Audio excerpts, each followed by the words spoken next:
PM Modi ने विजयकांत के निधन पर जताया दुख। राहुल गांधी और एम.के. स्टालिन ने भी दी श्रद्धांजलि। प्रधानमंत्री नरेंद्र मोदी ने गुरुवार को डीएमडीके के संस्थापक नेता और अभिनेता विजयकांत के निधन पर शोक व्यक्त किया। विजयकांत का आज दिन में कोविड-19 के लिए सकारात्मक परीक्षण के बाद चेन्नई में 71 वर्ष की आयु में निधन हो गया। कोरोना के नए सब वेरिएंट JN.1 से संक्रमित व्यक्ति को मिली अस्पताल से छुट्टी। दिल्ली में कोई नया मामला नहीं। सौरभ भारद्वाज। दिल्ली के स्वास्थ्य मंत्री सौरभ भारद्वाज ने गुरुवार को बताया कि कोरोना के नए सब वेरिएंट का फिलहाल दिल्ली में कोई नया केस नहीं है। इससे पहले बुधवार को एक मरीज सामने आया था, जो अब ठीक हो गया और उसे अस्पताल से छुट्टी मिल गई है। मेक इन इंडिया के तहत हथियार तैयार करेगा रूस। भारत रूस में बनी सहमति। इन मुद्दों पर भी हुई चर्चा। वैश्विक व्यवस्था चाहे जैसी भी हो, भारत और रूस आपसी हितों को ध्यान में रखते हुए दीर्घकालिक परियोजनाओं को जमीन पर उतारने में जुटे हुए हैं। इस लिहाज से बुधवार को मॉस्को में विदेश मंत्री एस जयशंकर और रूस के विदेश मंत्री सर्गेई लावरोव के बीच हुई बैठक बहुत ही महत्वपूर्ण मानी जाएगी। भारत न्यूजीलैंड के ऑकलैंड में खोलेगा दूतावास। केंद्रीय कैबिनेट की बैठक में प्रस्ताव को दी गई मंजूरी। भारत जल्द ही न्यूजीलैंड के ऑकलैंड में महावाणिज्य दूतावास खोलेगा। न्यूजीलैंड में बड़ी संख्या में अनिवासी भारतीय रहते हैं। प्रधानमंत्री नरेंद्र मोदी की अध्यक्षता में केंद्रीय मंत्रिमंडल की बैठक में इस प्रस्ताव को मंजूरी दी गई। महावाणिज्य दूतावास के 12 महीने के अंदर खोले जाने और पूरी तरह से चालू होने की उम्मीद है। ऑकलैंड में इस समय भारत का एक वाणिज्य दूतावास है। महावाणिज्य दूतावास के खुलने से महावाणिज्य दूत की नियुक्ति का मार्ग प्रशस्त होगा।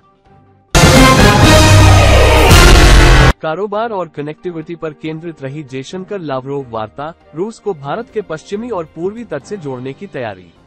वैश्विक व्यवस्था चाहे जैसी भी हो, भारत और रूस आपसी हितों को ध्यान में रखते हुए दीर्घकालिक परियोजनाओं को जमीन पर उतारने में जुटे हुए हैं। इस लिहाज से बुधवार को मॉस्को में विदेश मंत्री एस जयशंकर और रूस के विदेश मंत्री सर्गेई लावरोव के बीच हुई बैठक बहुत ही महत्वपूर्ण मानी जाएगी। इस बैठक में रूस को भारत के 2 मार्गों, पश्चिमी तट और पूर्वी तट से जोड़ने की योजना पर बात काफी आगे बढ़ी है।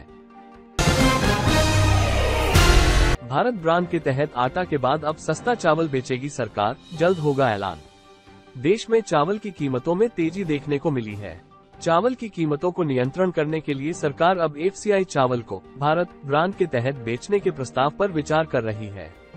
इस प्रस्ताव की जानकारी खाद्य मंत्रालय के एक अधिकारी द्वारा दी गई है। अधिकारी ने बताया कि अभी तक इसकी रियायती दरें तय नहीं हुई है। इससे पहले सरकार ने ओपन मार्केट सेल स्कीम के तहत ई-नीलामी के माध्यम से चावल की बिक्री शुरू की थी। एयर इंडिया की फ्लाइट रिशेड्यूल करने और कैंसिल करने पर नहीं देना होगा कोई चार्ज। कोहरे में ग्राहकों को राहत।